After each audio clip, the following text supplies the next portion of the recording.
Rainay izay any an-danitra misaotra anao zahay, midera ny anaranao satria avo indrindra ianao.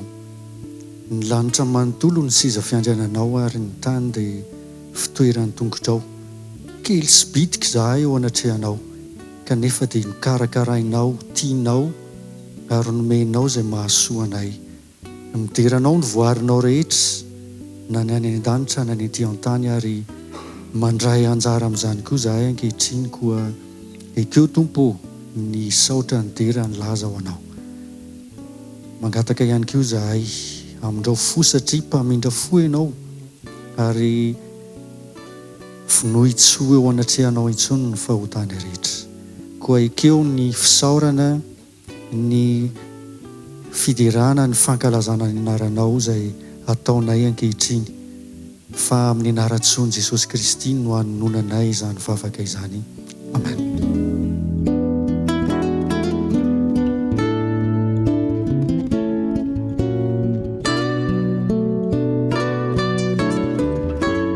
Ry Andriamanitra, rainay tsaro, lehibe ny fitiavanao anay. Ankehitriny izay dia mampilefitra ny lohalikay eo anatrehanao. Maro ireo zavatra izay nataonay tsy mifanaraka tamin'ny sitraponao, ho ankehitriny izay Tompo, mangataka aminao ny amindranao fo aminay, amelanao ny elokay, ny zavatra ny eritreretinay tsy mifanaraka tamin'ny sitraponao, enina ny tsy ny eritreretinay akory aza.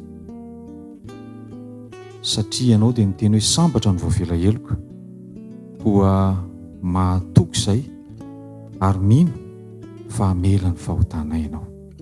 Anaran'i Jesosy, amen.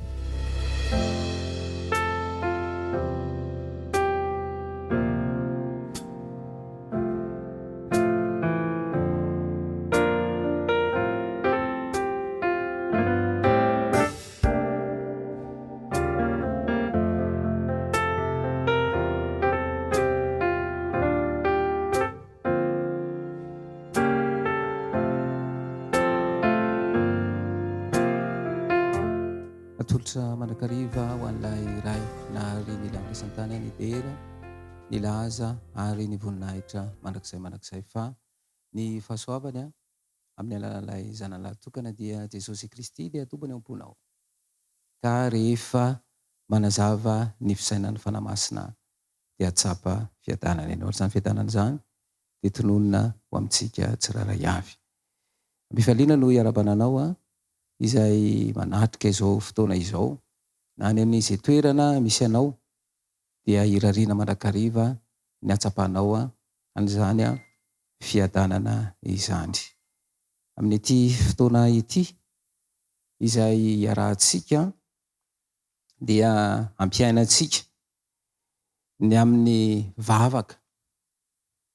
Ny vavaka moa dia efa mahazatra ny rehetra, ary tsisy izay tsy mivavaka, fa hoaompantsika kokoa eo amin'ilay tena fampiarana na ny fiainana, ary indrindra ny hevitry ny vavaka rehefa mivavaka ianao. Misy an'ity teny ity izay hovakiko amintsika, dia izao no amaran'ilay teny: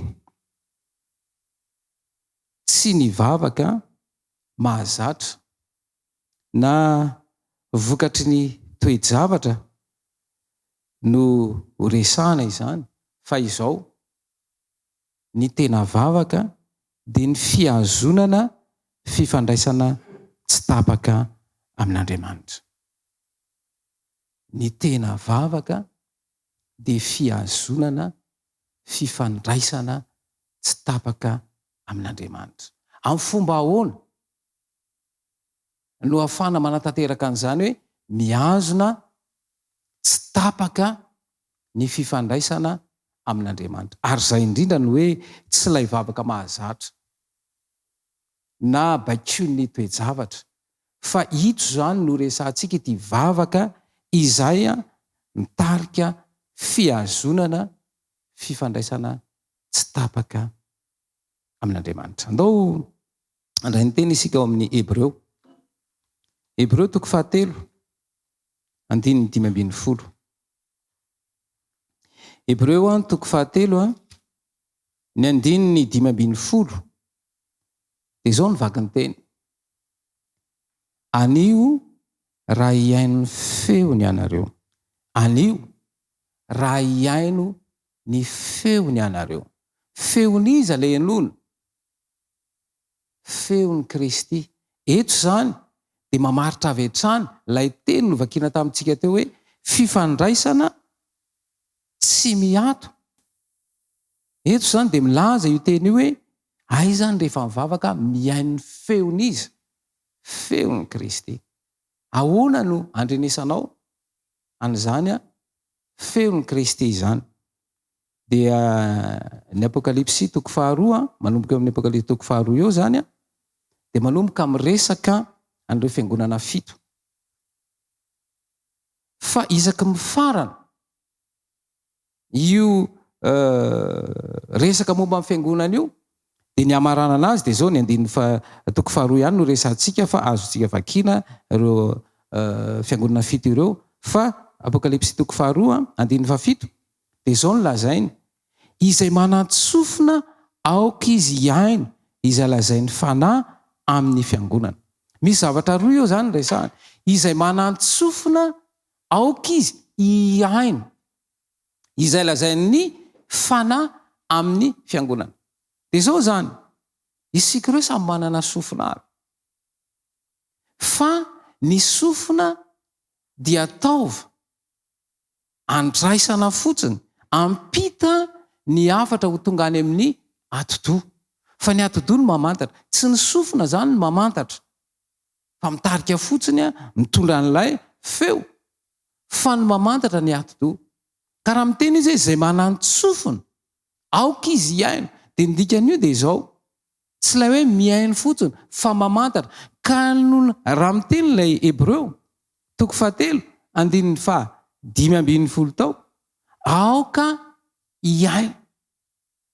Dia izao zany, tsy feo eninareo tahaka an'izao zany io resaka io, fa feo eno ao anaty.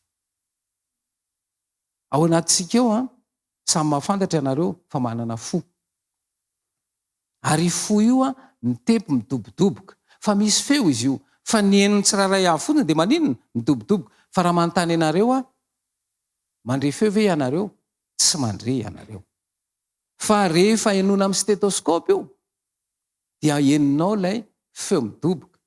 Ka ireo feo anankiroa midoboka ireo dia amin'ny fivoahany sy fidin'ny valvule ny ilazana azy ao amin'ny fo.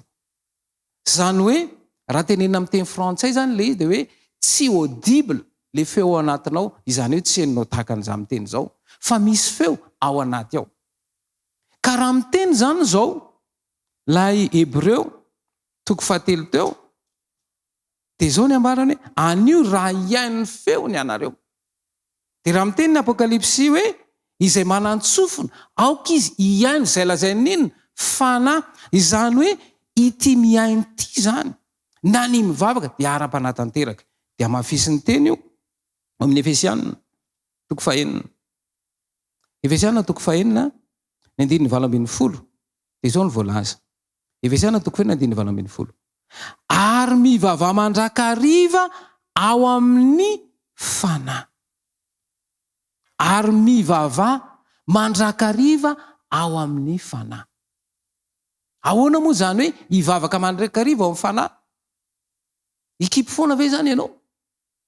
Andohalika foana ve? Hitsangana foana ve? Fa inona zany ny tiano resahana amin'ilay hoe mitady fifandraisana tsy tapaka? Dia manambara zany ny teny fa isika zany dia mifandray.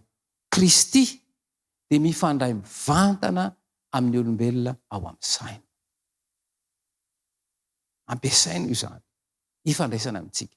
Fa amin'ny alalan'ny fahatsapana, omeny fanahy masina no atsapantsika an'izay. Ary zay mahatonga hoe mivavaha mandrakariva ao amin'inona? Ao amin'ny fanahy. Ny fivavahana izany dia eninao ilay feo. Dia ino moa zany ilay resahan'ny rehetra manao hoe feon'ny fieritreretana. Ny mivavaka izany dia mila fifantohana andrenisanao an'izay feo izay. Dia raha iverenantsika ilay teny ao amin'io Hebreo 7:1 dia misy toy ilay teny. Anio raha ian'ny feony anareo dia izao ny toyny: aza manamafy ny fonareo. Aza manamafy ny fonareo.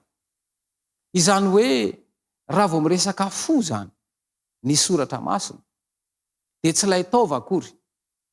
Ity lay taova lay fo io zany mialatsina fa teneniko amin'ny teny vahiny lay izy hoe muscle. Zay fotsiny io. Fa io akory tsy io ny saina. Ka raha vao miresaka fo zany ny soratra masina dia le saina no resahany. Ny saina. Dia tadidio zany fa raha azonao zany zay ny mivavaka izany dia mazava tsara ao an-tsainao. Fa le mahazatra antsika zany dia manonona iny tsika, miteny. Fa tsy zay zany le resahantsika eto. Fa ilay hoe mifandray, mivantana, tsy tapaka ao amin'ny saina dia tsy inona io fa fifantohana. Ka raha miresaka izy zany eto, aza mafy ny fonareo, dia ny hevitro io dia izao. Raha ny teny izy hoe aoka iaino izay lazaina. Dia izao zany tsy afaka mandreny io feo io ianao raha toa ka misy zavatra be dehibe ao an-tsainao ao. Ka ny mampatonga an'io tsy afaka iaino dia toy izany ilay teny: aza manamafy ny fonareo tahaka ny tamin'ny fahasosorana. Matoa zany sosotra ny olona anankiray dia tsy mifanaraka amin'le eritreriny ny zavatra mitranga. Zay no miteraka ny fahasosorana. Dia tadidio zany fa raha miresaka io teny io zany zao hoe tahaka ny tamin'ny andron'ny fahasosorana dia izao tsy andrean'io feo io mihitsy. Tsika zany amampanota tsika dia ao anatintsika ny foronana hanota. Fa io foronana io zany rehefa eo amin'ilay fakapanahy dia mirongatra izy io. Dia izay nahatonga an'i Jesosy hoe fantanitsika io. Dia niteny izy hoe tsy ho avy antsony marina. Fa ny mpanota mba haninona? Mba hibebaka. Izany hoe ity fo mafy ity zany, ity miteraka fa dia vokatr'ilay fahotana. Ka ilay fahotana tsy inona fa ilay fisainana izay kitihan'ny filana amin'ny alalan'ny fakapanahy dia lasa manao zavatra tsy fanaraka amin'ny sitrapon'Andriamanitra. Ka raha miteny amin'izay ny teny manao hoe izay manantsofina aoka izy iaino. Izay lazainy fanahy amin'ny fiangon'ny vavaka zany dia ara-panatanteraka. Andeha hovakiko kely amintsika ity fanambarana anankiray ity. Zava-dehibe ny fandehanana any am-piangonana. Toy izany koa ny tsy fanaovana tsinotsinona ireo fivoriana rehetra ireo. Satana nefa tsy tahitra amin'ny fandehanantsika any am-piangonana, na ny fahafantarantsika ny fotom-pinoana, na ny fahazarantsika mihinana sakafo mahasalama. Ny tena mampatahotra azy dia ny vavaka ataontsika amin'ny fandrenesana vavaka amin'ny kafanam-po sy amin'ny kitsim-po dia mangovy Satana sy ny miaramilany rehetra. Noho izany ny vavaka zany tsy fombafomba, tsy forme. Rehefa hivavaka ianao dia manakipo-maso fa ny fisainanao makaiza. Rehefa mandoalika ianao dia milaza fa miankohaka fa ny fisainanao makaiza. Ny mivavaka zany ny fanambarana eto dia mampifantoka tanteraka ny fo amam-panahynao. Zay mahatonga ny Jesosy miteny hoe tiavan'i Jehovah Andriamanitra ao amin'ny fonao rehetra, ny fanahinao rehetra, ny sainao rehetra. Ireo zany zavatra telo lehibe fa miseho amin'ilay fahaefatra izy dia hoe amin'ny herinao rehetra.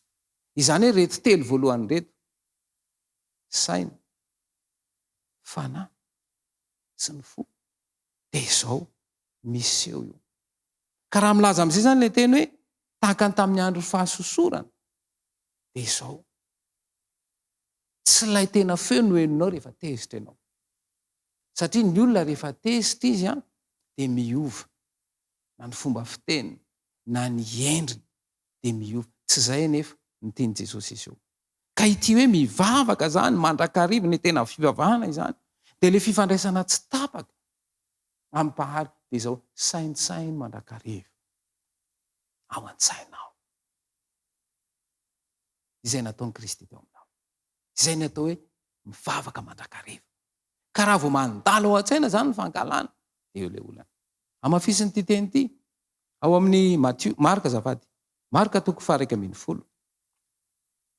Marka 1:10. Dia izao no vakiantsika ao amin'ny 5:20. Marka 1:10 dia vakiantsika eo amin'ny 5:20. Dia izao no vakiteny. Ary raha mitsangana mivavaka ianareo, ka misy olona anananareo alahelo, dia mamela ny elo mba havelan'ny rainareo izay any an-danitra kosa ny elokareo. Izany hoe eto izany dia mazava ny teny. Fa raha misy olona manana lolo-po, raha misy olona manana angidi-po, mivavaka ve izy raha araka io teny io? Tsy ilay fombafomba fivavahana, tsy ilay endrika, fa ilay firaisanao amin'ny Kristy. Nomeny Kristy voalohany zany itsika dia izao ny famelan-keloka. Ka iza nefa no ahazo famelan-keloka dia izay tonga amin'ny fibebahana marina ary miaiky ny elona. Asa mifanahy zany ny atongavana amin'ny fibebahana io. Ny fibebahana zany dia mialatsiny amin'ilay teny ampiasaiko hoe état, fahatsapana. Fa ny fiekekeloka zany dia rehefa manazava ny sainana ny fanamasina dia asehony ilay fahotana. Dia ny atao hoe miaiky eloka zany dia manonona ny fahotana izay natao. Ny fibebahana zany fahatsapana, fa nanao meloka. Fa ny fiekekeloka kosa dia fanononanao an'ilay fahotana izay natao. Raha vao tsy tanteraka zany ireo dia tsy afaka tena hiaino. Io feo io. Io feo io. Ka mila miaino ny feo io. Dia ny fahinona ny feo io dia fifantohana irery ihany. Satria raha vao miresaka zavatra ara-panahy zany tsika dia retsika iray manontolo io, na miteny ve ny système nerveux. Ity vonga maso ity tsy io akory ny mahita. Fa misy fandraisana zavatra fotsiny eo dia hoentiny any amin'ny alalan'ny retsika tonga any amin'ny atoidy mamantatra. Dia izay mahatonga hoe raha kipinao masonao, ngainao mafantatriny inona. Fa rehefa hiditra maso vao mahita hoe ity dia hoentiny ihany ilay izy. Ka izao zany raha vao miresaka zavatra ara-panahy zany isika dia retsika iray manontolo système nerveux. Ny saina no mibaiko fa tsy ny fihetseham-po. Ny saina no mibaiko fa tsy ny toe-javatra. Dia izay no mampatonga ny hoe mila miavaka tsara zany ny atom-bavaka hoentin'ny etan'ny fihetseham-po fotsiny. Tsy ny atom-bavaka izay mazava tsara ao an-tsaina ary ahitanao ny tena valim-bavaka. Andeha iroso amin'ny atom-bavaka ary sika. Raha azontsika zany izay resaka izay. Dia izao ny atom-bavaka zany dia miainga amin'ny zavatra tsapanao tamin'ny teny. Ka izao zany ny resaka teo, ny zavatra nambara teo. Ka iny zavatra nambara iny zany dia saintsaino iny. Io zany ny tena tsy ataontsika. Tsika tsy misaintsaina ny fahasoavan'i Kristy. Fa tsy avy amintsika loatra io, fa tsy avelany ity fiarahamonina ity ho amin'ilay fisaintsainana tena izy tsika io. Fa ny problème, ny olana, ny fankalana, ny fiveratena, ny fambonitena, mahay manana ny endriko manana zahay izay amin'ny tany ty tontolo ty fisainanao. Fa ny kristianina zany tsy tena mbola miditra ao amin'izay tena fisaintsainana ny fahasoavana ataon'i Kristy izay. Ka raha miteny izy hoe, raha miteny ilay teny hoe nivavaka izany dia fifandraisana tsy tapaka amin'ny Kristy dia izao aza tapahana ny fisaintsainanao an'izy amin'ny Kristy. Raha vao misy zavatra miseho zany dia izao inona no nataon'i Kristy? Inona no nataon'i Kristy? Ary averina ilay teny hoe raha tonga teto ambony ty tany ty Kristy tsy namoa fo ny fahotanao fa nitondra famelan-keloka nentiny. Saintsaino zay dia ho hitanao ny fihetsika izay asitrinao an'ireo toe-javatra izay lazainao hoe manahirana, an'ireo toe-javatra izay lazainao fa sarotra. Andeha ary iroso amin'izay ka ny fomba natanterantsika azy dia ohatran'izao. Eo am-pandolehana no anaovantsika vavaka mangina. Ka ny voalohany zany dia fibebahana sy fikekeloka araka ny taridalina izay omena dia angatao ny fahazavan-tsaina omeny fanamasina. Araka nambara teo hoe ny fanahy zany araka ny ambarany Jaona 4:10 ary raha tonga izy dia ampiaiko izao tontolo izao ny fahotana.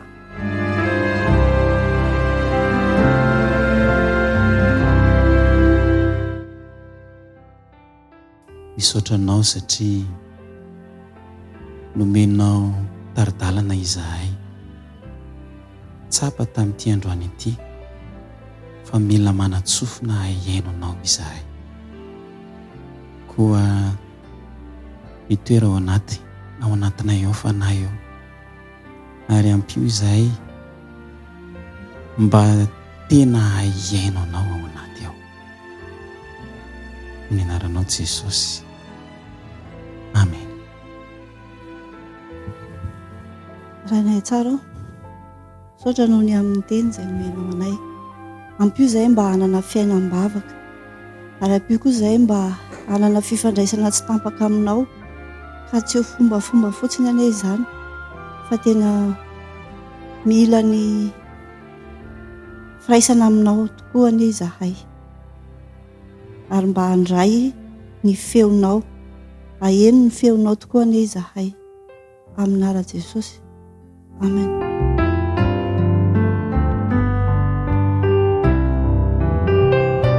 Mamily ny fisainanay tsy fantoka ao aminao Jesosy io, ny rehaka sy ny fombafomba nyity tontolo ity, ary tariny amin'ny fombafomba izay tsy tena ampifandrainay aminao, izay heverinay hoe tena mivavaka izahay kanefa dia miresaka mivantana ianao, fa hay ilay fifandraisana tsy tapaka amin'ny fifantoana aminao, izay ny tianao iainanay. Ko avolio tanteraka ary ny fisainanay mba hifantoka aminao Jesosy mba tena ahafahanay miaina ilay tena fiainam-bavaka tianao iainana amin'izao vanim-potoana misy anay izao. Vononina sy angatana amin'ny anaranao Jesosy Kristy mivavaka.